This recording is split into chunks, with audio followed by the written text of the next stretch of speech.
Hello, everyone, and welcome back. We're going to be talking about anger. And since I've historically been giving the lecture like a big title and then giving the subtitle of whatever the chapter in or chapters in the Ekman book are called, I thought I better stick with the pattern. And so the chapter in the Ekman book is actually called Anger, also. So that's why I've got sort of this redundant anger. So it's all anger all the time today is what we're doing. All right. So let's start off by defining anger. Wow, this will just be really super abstract because I'm sure none of you have ever experienced this emotion before, right? But I think it's worthwhile talking about the fact that anger isn't just a one note kind of emotion. I mean, a lot of the emotions that we're talking about are not really one note. I mean, there's different degrees of pretty much all the emotions that we're talking about. But I thought I'd give some words to them that I found in a book that was talking about anger and anger management and things like that. And the author talked about anger ranging from mild irritation all the way up to fury and rage, right? And I think Ekman talks about it like that also, right? Just like little petty annoyances all the way up to, you know, complete blind rage. So it's just kind of important to kind of think about the words that can be used to describe different degrees of anger. An official definition that comes from the Encyclopedia of Psychology says that it's an emotion characterized by antagonism towards someone or something you feel has deliberately done you wrong. So, one of the things I like about this definition is that it does kind of make a nod towards how irrational our beliefs about what has happened that has made us feel the way that we're feeling and how justified we are in feeling the way that we are feeling. Because I mean, mild irritation over having to wait in line at the bank is not the most, deliberate done you wrong, is it? But it just feels like, why would they not know that everybody wants to deposit their paychecks on Fridays? This might be an old reference. You guys probably don't even know that people used to stand in line at the bank to deposit their paychecks on Fridays. And if you didn't get it in on Friday and get some of your money out, you back in the olden days, before ATMs in the 1980s, you couldn't even get your money out all weekend. So you can imagine how irritated people might be if they got off work early or arranged their lives to be able to get down there, deposit their check, withdraw some money so that they could go to the movies tonight or they could go out to dinner or other things that in the olden days we didn't have, just swipe it and you could pay. Okay, so I had to go really elaborate because I just realized my example was super out of date. Sorry about that. Have sympathy for what the world used to be like, I guess, is what that story was about. If you're mad at me for being off track, the correct word for it is angry, not mad. Anyway, I'm sorry. I'm completely losing my marbles while I'm talking about anger. So, but I mean, I really feel like it's true that we feel like even just petty inconveniences and annoyances are oftentimes sort of out to get us, right? Like, or maybe we're mad at ourselves because, for example, we're stuck in traffic and we know we left the house probably 5 minutes later than we should have, and everything looked green on the Google Maps when we were getting ready to leave the house. And now here I'm sitting in traffic behind an accident that I would have been past if I would have just left on time. So now I'm irritated with me. So it's almost like I'm mad at what I deliberately did to drag my own feet to put myself in this situation, right? So there's in this definition that deliberately done you wrong component really emphasizes that we are not being sensible while I'm experiencing this emotion of anger. Now, like Ekman says, all of our emotions serve some advantages. Like all of our emotions have evolved to be present and to help us with something.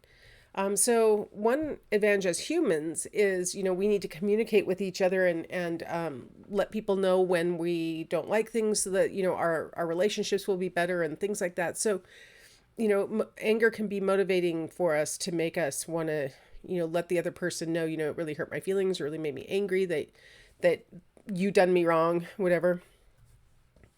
It can motivate us to solve solutions to our, find solutions to our problems, right? Like, I don't want to be in this situation again. So what can I do to avoid it? I don't want to be treated like this again. So how can I work with the person who did it to make sure that we all recognize that that wasn't appropriate, right? It can cause us to say, okay, I've got to change something. I've got to solve this problem. And sometimes, if there isn't a strong impetus, such as strong feelings about something, we aren't motivated to solve problems. We're like, what is it really a problem if it's not really interfering with my life? It's not really that big of a deal. I'm not going to even deal with it, right?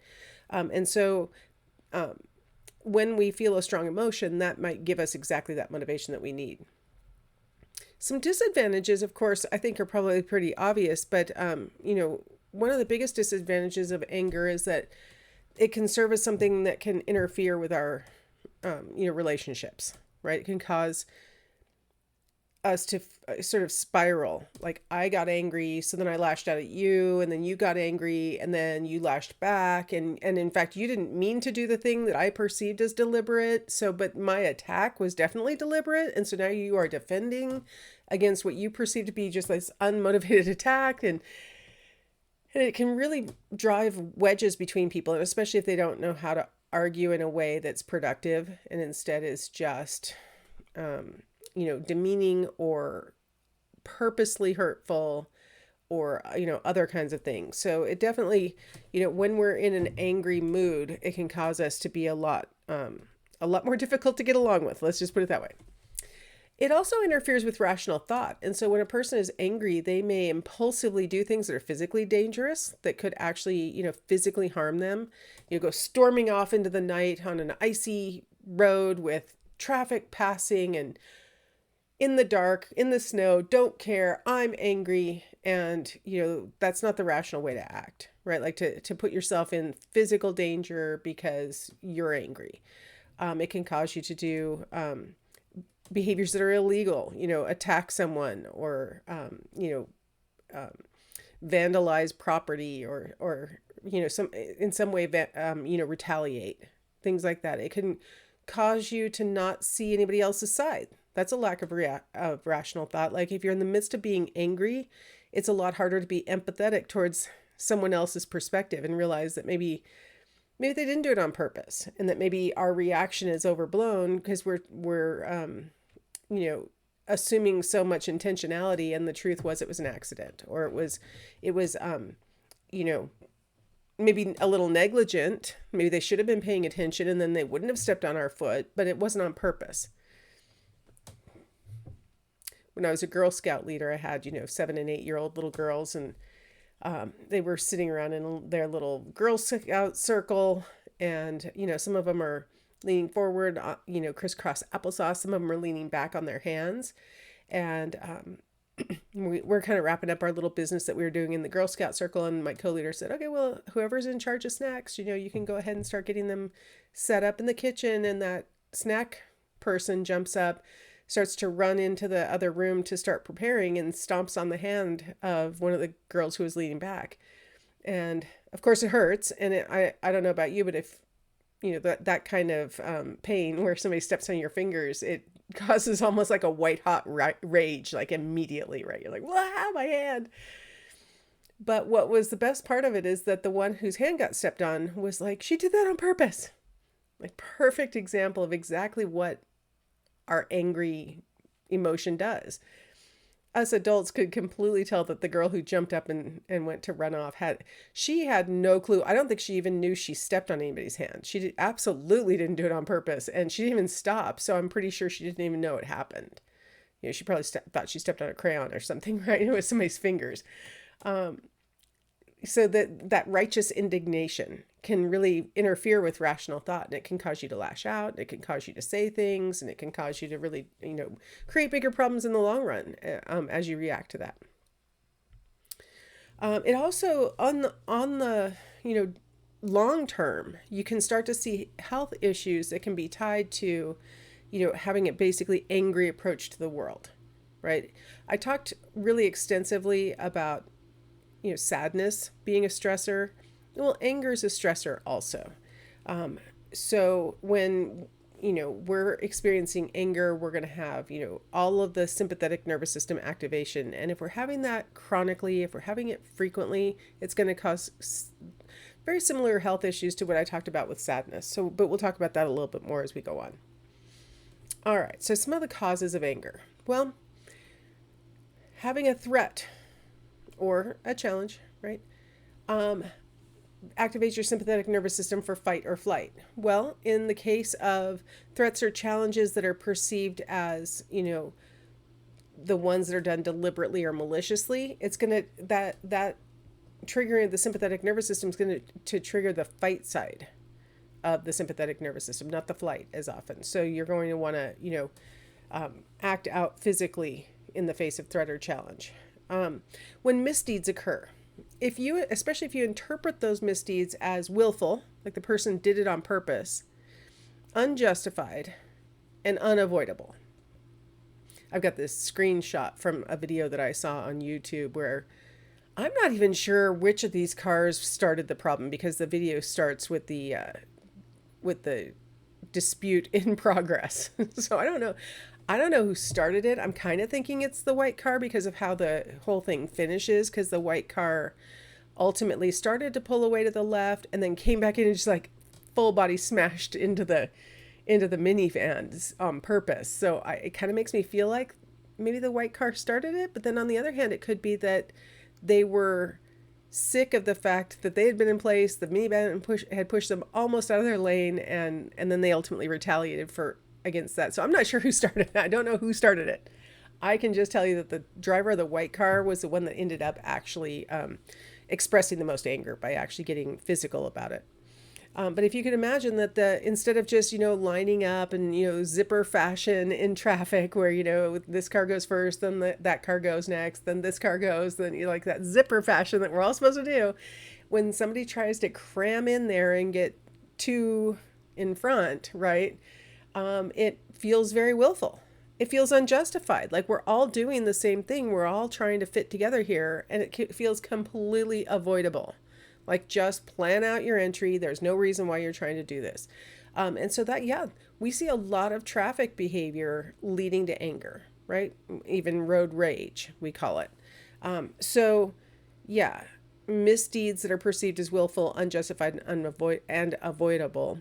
And then frustrations and annoyances, just having to wait in really long lines. You're trying to get on your flight and, the line at TSA is a lot longer than you anticipated, so that you're really anxious about whether you're going to get on your flight to go on your vacation, or to your business thing, or to go visit your sick relative or whatever it is.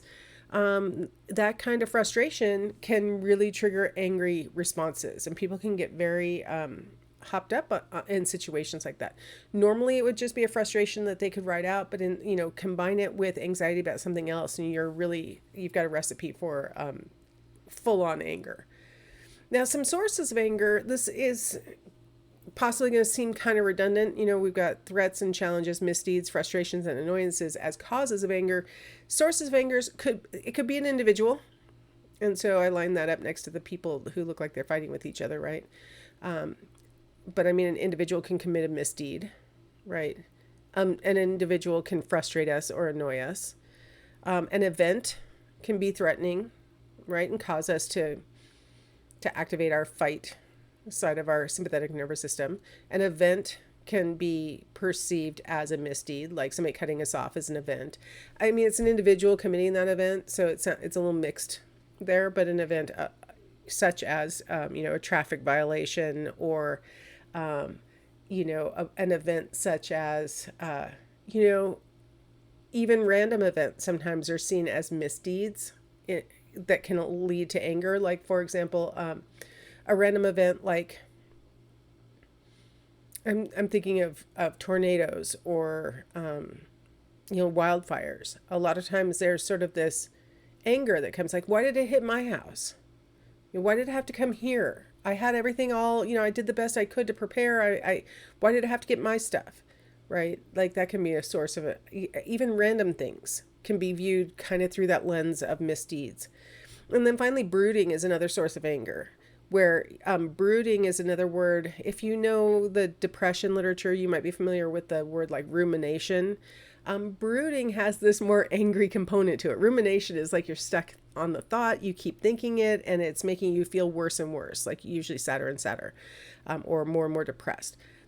Brooding is, you know, has a little bit more of an angry tone to it, where like maybe you had a conversation with somebody and now you're driving home and you're like starting to make yourself actually get more angry than you were at the time, because you're realizing exactly what was said and what, you know, the intent, or wait, I should have asked them what they meant by that, because that's pretty rude if it's what it seems like, you know, like you can really, by brooding on something, you can really gin up some pretty significant anger. And the person who maybe thinks that the conversation was over, the next time they see you and you're now more angry than you were when you were in the conversation, they're like, what happened? Well, I kept thinking about what you said, and I kept thinking about what that might really mean. And I kept thinking about, you know, like, don't you even care about my feelings? And right, you can have those kinds of things that, you know, I thought about it, AKA I brooded upon it. And this is what I now am actually concluding, that it's actually worse than it seemed like at the time. So we've got these causes and we've got these sources. And of course, there is a lot of mixes and matches, right? Because you can brood about misdeeds. You can brood about, you know, frustrations and annoyances. You can brood about threats and challenges. So the sources and the causes are obviously going to mix and match to the point where you have, you know, lots of different ways that you could become angry. All right. Well, hopefully all the colorful pictures and all that has made it less punishing. I was trying to make my angry PowerPoint seem less angry, so hopefully that worked. All right. So in the next segment, let's do a little review of our autonomic nervous system, because I'm sorry, we have to remember that, you know, this is a stressful thing to be angry. So I'll see you in the next video.